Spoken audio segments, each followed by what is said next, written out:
জাদুর সোনারাম। কৃষ্ণনগর নামের এক গ্রামে এক গরিব কৃষক তার স্ত্রীকে নিয়ে বাস করত। তাদের একমাত্র কন্যা সন্তানের নাম ছিল মায়া। মায়া ওর বাবা মায়ের অনেক আদরের ছিল, কিন্তু কৃষক জমিদার বাড়িতে সকাল থেকে সন্ধ্যা পর্যন্ত অনেক হাড় ভাঙা খাটুনি খাটলেও জমিদার খুব ভালো মাইনে দিত না। এতে তাদের সংসার চালানো অনেক কষ্ট হয়ে যাচ্ছিল। তাই কৃষকের বউ কৃষককে বলল, ওগো, আজকে যদি আমাদের জমি থাকতো তাহলে আমরা আমাদের জমিতে চাষাবাদ করে খেতে পারতাম। জমিদারের বাড়িতে তুমি সকাল থেকে রাত পর্যন্ত কত পরিশ্রম করো, কিন্তু তিনি যে টাকা দেন তাতে তো আমাদের এক সপ্তাহের বাজারও চলে না। আমাদের মেয়েটা বড় হচ্ছে, ওর পড়ালেখার খরচও তো আছে। তুমি কি এভাবে সারা জীবন জমিদার বাড়িতে কাজ করে যাবে? সাদে কাজ করি নাকি? আমাদের তো জমি নেই, আর এখন জমির যা দাম, এক টুকরো জমি কিনতে গেলে আমার সারা জীবন পরিশ্রম করে যেতে হবে। কত টাকা পাবো? কোথায় জমিদারের বাড়িতে যে কাজ করে টাকা পাই তাই তো অনেক। গ্রামে তো আর কোনো বাড়িতে কাজের অবস্থা নেই। গ্রাম ছেড়ে শহরে যাব তারও তো কোনো উপায় নেই। তোমাদের ছেড়ে শহরে গিয়ে থাকবো? কথায় শুনেছি শহরের রাস্তাঘাটে মানুষের কাছে নিচে ঘুমায়, আর তারপর বড় বড় সাহেবের তাদের গাড়ি নিয়ে এসে রাস্তার উপরে উঠিয়ে দেয়। আমি যদি রাস্তায় গিয়ে মরে যাই তোমরা কি খুশি হবে? আমি মরে গেলে তোমাদের কে দেখবে? বলো তো, এসব কি ভেবেছো? খালি টাকার চিন্তা করো, দেখবে একদিন আমাদের সব অভাব দূর হয়ে যাবে। আমি তো সৎভাবে পরিশ্রম করি। এই যে আমাদের সঙ্গে বজরুল মালিক, ওরা জমিতে চাষাবাদ করে। ওরা কি করে জানো? জমিদারের ধানের জমি থেকে ধান বিক্রি করে দেয়, তারপর সেই টাকা দিয়ে নিজেদের জীবন চর্চা। আমি কি কখনো অসৎ কাজ করেছি? সৎ পথে চললে একটু কষ্ট করতে হয়। 3 বেলার জায়গায় 2 বেলা খাবো, কিন্তু তারপরও সৎ পথে চলবো। ঠিক আছে, তোমার যা ভালো মনে হয় তাই করো। তোমার এই সততার পুরস্কার তুমি যে কি পাবে সেটা তো আমার জানা আছে। সৎ লোকদেরকে কেউ পুরস্কৃত করে না, ওসব শুধু বই খাতাই শোনা যায়।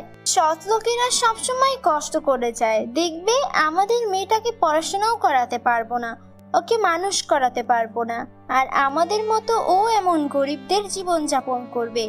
তারপর তোমার যা ইচ্ছা, তোমার যা ভালো মনে হয় তুমি তাই করো।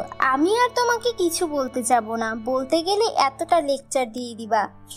আমি চাই মেয়েটার জন্য দেখি একটু শাক পাতা তুলে নিয়ে আসি, একটু রান্না করে খাওয়াই। মেয়েটাকে তো আর না খাইয়ে রাখতে পারবো না। এসব বলে মায়ার মা অনেক আফসোস করতে করতে চলে গেল, আর এইদিকে কৃষকও চলে গেল জমিদার বাড়ির পথে। কিন্তু সে যখন যাচ্ছিল তখন অদ্ভুত পুকুর দেখতে পেল, যেখানে এক বিড়াল প্রায় ডুবেই যাচ্ছিল। আরে, আমি এতদিন ধরে এই রাস্তা দিয়ে যাচ্ছি, এখানে আবার পুকুর এলো কি করে? আরে, বিড়ালি বা কোথা থেকে এলো? আমাদের গ্রামে তো এর আগে এমন বিড়াল কোথাও দেখিনি। এটা আবার কেমন পুকুর? যাই হোক, আমি আগে বিড়ালটার প্রাণ বাঁচাই। আমি এভাবে এক প্রাণীকে মরতে দেখতে পারি না। কিন্তু আমি তো সাঁতার জানি না, এখানে নামলে তো আমার প্রাণ সংশয় হয়ে যাবে। আমি বরং এক রশি ধরে পুকুরে নেমে বিড়ালটাকে বাঁচিয়ে তুলে নিয়ে আসি। যেই ভাবা সেই কাজ। কৃষক দড়ি দিয়ে বিড়ালটিকে পুকুরের পাড়ে নিয়ে আসলো, কিন্তু যে বিড়ালটাকে তুললো অমনি সেই পুরনো পুকুরটা সুন্দর বাগানে পরিণত হয়ে গেল, যে বাগানে গাছে গাছে ধরেছিল সোনার আম। এটা দেখে তো কৃষকের চক্ষু চড়ক গাছ। এ আবার কেমন বাগান? এত সুন্দর বাগান কৃষক এর আগে কখনো দেখেনি। সবুজ পাতায় ভরপুর, আর প্রতিটা গাছে সোনার আম ঝকঝক করছে।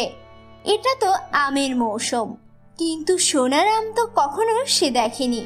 হুট করে এমন এক সোনার আমের বাগান কোথা থেকে উঠল সে ভেবে উঠতে পারছিল না।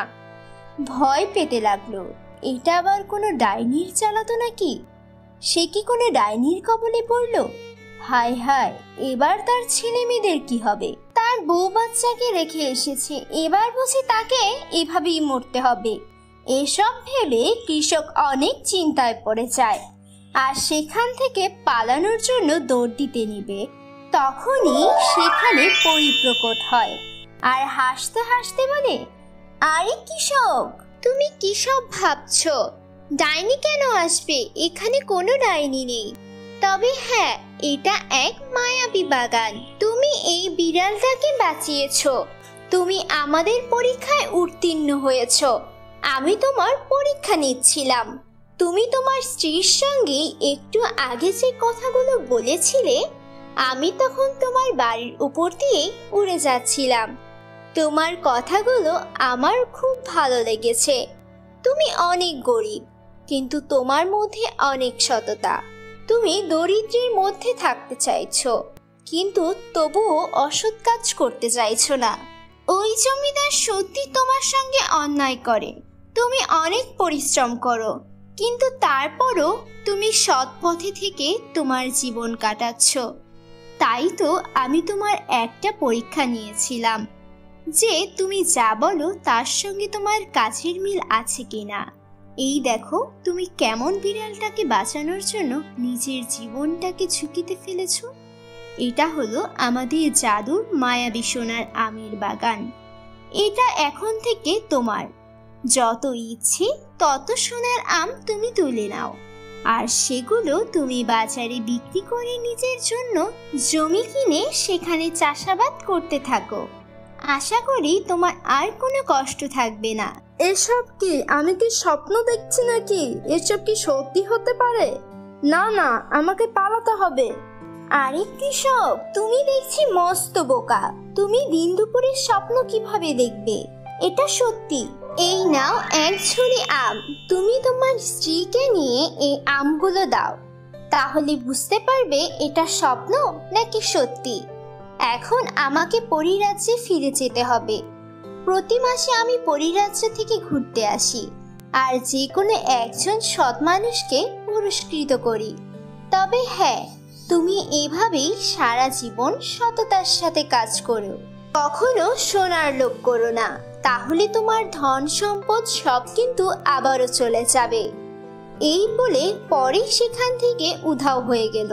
কৃষক খুশি মনে সে সোনার আমের ছুরিটা নিয়ে তার স্ত্রীকে দিল। তার স্ত্রী তো অনেক খুশি। তারপর তারা সেই সোনার আমগুলো স্বর্ণকারের কাছে বিক্রি করে দিল আর অনেক অনেক টাকার মালিক হয়ে গেল। তারপর সবার আগে কৃষক নিজের জন্য একটা জমি কিনে নিল আর সেখানে তার স্ত্রীকে নিয়ে নিজের ইচ্ছে মতো চাষাবাদ করতে লাগলো। ধান, পাট, সবজি সব কিছুই চাষ করতে লাগলো। আর সেই অত্যাচারী জমিদারের কাছে গিয়ে কাজ করতে হলো না। এমনকি সে তার চাষের জমিতে গ্রামের অন্যান্য অসহায় দরিদ্র মানুষদেরও কাজে নিয়ে নিল আর সেখানে তারা খুব নিশ্চিন্তে ভালো টাকা আয় করতে পারত। বন্ধুরা, গল্পটি ভালো লাগলে চ্যানেলটিকে সাবস্ক্রাইব করে দিও আর ভিডিওতে লাইক করে দিও এরকম সুন্দর সুন্দর গল্প শোনার জন্য।